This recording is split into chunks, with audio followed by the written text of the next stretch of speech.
Go ahead. Okay. No, go ahead. Since you're busy reading.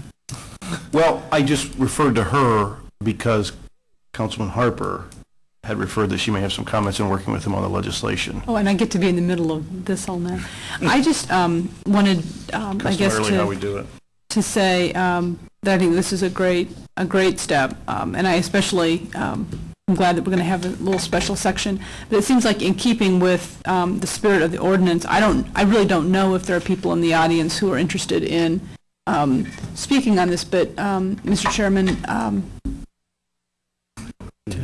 Yes. Mr. Chairman, I don't know if there are people who are here who are interested in speaking in favor of it, or if anybody has contacted Clerk Kennedy. But it might be nice if people do want to say something that, I mean, know if that's... can't we do that? Or we aren't allowed to? Is there someone here who wants to speak on it? Yeah, I mean, I just don't know. Who? Well, there were some people who have been involved in the task force or just who are interested. It just seems like on the topic of open government that letting the public comment on something about open government just seems apropos. Fine. It's just me. I mean, I'm just asking. Is there anyone who wants to speak on this ordinance? Looks like there is. Sir, you got to come to the table. Yeah, you do have to come up.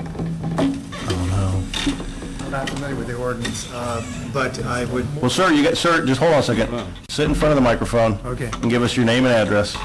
John Seeley, last name S as in Sam, E-L-Y, 3330 Irvington Drive, Fort Wayne, 46805. Thank Sorry, you. I do long-distance business. We are speaking now specifically of the ordinance before us, and so your discussion here is about this ordinance.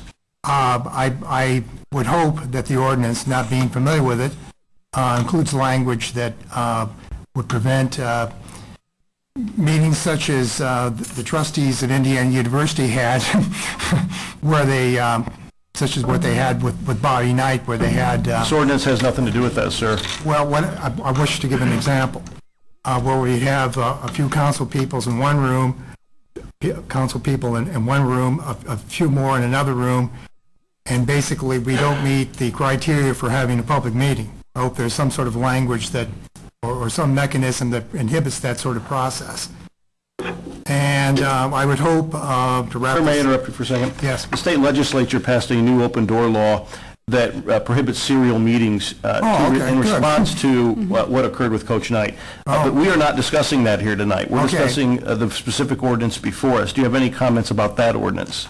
Not specifically. Can I conclude with something and then leave? If it's about this ordinance, you may. Yeah. No, it is not. Okay, we have an open comment section from citizens at the end of our regular session where you can speak on anything you'd like. Well, it is a relevant issue.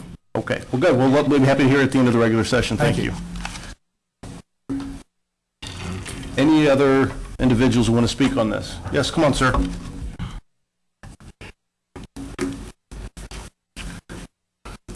What's your name and address, please? Good evening, thank you.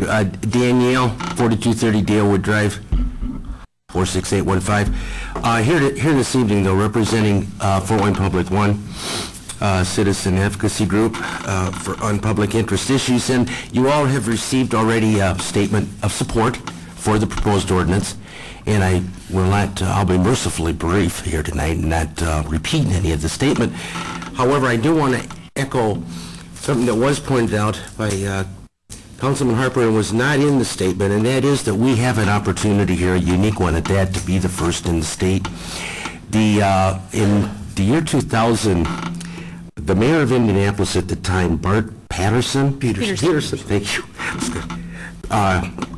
The mayor of Indianapolis, by executive order, created a PAC staff person, but no ordinance to go along with it, essentially.